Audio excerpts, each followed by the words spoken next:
நம்மளுடைய எஸ்கே பைக்ஸில் வந்து பார்த்திங்கன்னா இன்றைக்கி மார்னிங் வந்து இந்த வெஹிக்கிளை வந்து பார்த்திங்கன்னா நம்ம ரிசீவ் பண்ணோம். டைம் பார்த்துக்குங்க. டைம் வந்து கரெக்டாக வந்து பார்த்திங்கன்னா 3:40. இந்த வண்டியை வந்து பார்த்திங்கன்னா ஒரு ஃபுல் சர்வீஸ் பண்ணியிருக்கோம். நம்மளுடைய சைலன்சரில் ஜிக்ஸாக் பெயிண்டிங் எல்லாமே பண்ணியிருக்கோம். வண்டி ஸ்டார்டிங்கில் தான் இருக்குது. கஸ்டமர் சொன்ன கம்ப்ளைண்ட் வந்து பார்த்திங்கன்னா மட்கார்டு உடஞ்சிருந்தது. இது வந்து பார்த்திங்கன்னா நம்ம என்ன மட்கார்டு மாற்றிருக்கோன்றதை கஸ்டமர்கிட்ட கண்டிப்பாக சொல்லிட்டு தான் மாற்றணும். இது வந்து பார்த்திங்கன்னா ஒரு செகண்ட் குவாலிட்டி, பட் இது வந்து பார்த்திங்கன்னா ஓரளவுக்கு நல்லா தான் இருக்கும். ஆனால் கஸ்டமர்கிட்ட நம்ம ஒரிஜினல்னு சொல்லக்கூடாது. ஏன்னா இது வந்து பார்த்திங்கன்னா அடுத்த குவாலிட்டி கஸ்டமர்கிட்ட கேட்டு போகணும். இதனால் பட்ஜெட் மட்கார்டு இருக்குது. அந்த மட்கார்டையும் ஃபிக்ஸ் பண்ணியிருக்கோம். செல்ஃபில் வந்து பார்த்திங்கன்னா வண்டி நம்ம காலையில் எடுக்கும்போது இந்த வண்டி ஸ்டார்ட் ஆகாத கண்டிஷனில் தான் வந்து பார்த்திங்கன்னா இது வந்து கஸ்டமர் வீட்டிலேருந்து நம்ம பிக்கப் எடுத்தோம்.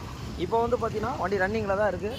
எல்லாமே நம்ம ரெடி பண்ணி முடிச்சிட்டோம். இந்த மாதிரி எந்த வண்டியாக இருந்தாலும் கண்டிப்பாக வந்து நீங்கள் எஸ்கே பைக்ஸை கான்டாக்ட் பண்ணுங்கள். ஏன்னா எதுக்காக சொல்ல வரோம் அப்படின்னா ஒரு வண்டிகளும் வந்து பார்த்திங்கன்னா நம்ம பண்ணி கொடுத்துட்ருக்கோம். கண்டிப்பாக அடுத்த வீட்டில் சந்திப்போம். Bye bye.